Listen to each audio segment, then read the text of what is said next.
সংসদ সদস্য হিসেবে শপথ নিতে মঙ্গলবার সকাল 10:30টার দিকে জাতীয় সংসদ ভবনে আসেন বিএনপির চেয়ারম্যান তারেক রহমান। সঙ্গে ছিলেন স্ত্রী ডক্টর জোবাইদা রহমান ও মেয়ে ব্যারিস্টার জয়মা রহমান। ছিলেন দলের স্থায়ী কমিটির সদস্যরা। এরপর জাতীয় সংসদ ভবনের শপথ কক্ষে প্রবেশ করেন প্রধান নির্বাচন কমিশনার এএমএম নাসির উদ্দিন। বিএনপির বিজয়ী সকল সংসদ সদস্যদের অভিনন্দন জানান তিনি। পরে শপথ বাক্য পাঠ করান সিইসি। আমি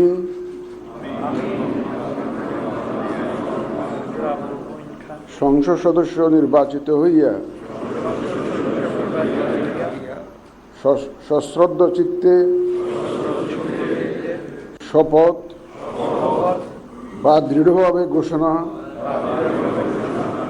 করিতেছি যে আমি যে কর্তব্যভার গ্রহণ করিতে যাইতেছি তাহা আইন অনুযায়ী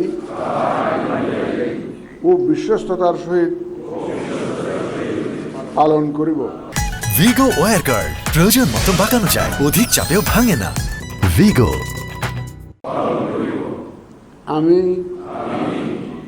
বাংলাদেশের প্রতি অকৃত্রিম বিশ্বাস ও আনুগত্য পোষণ করিব এবং সংসদ সদস্যরূপে আমার কর্তব্য পালনকে ব্যক্তিগত স্বার্থের দ্বারা প্রভাবিত হইতে দিব না। ধন্যবাদ আপনাদের।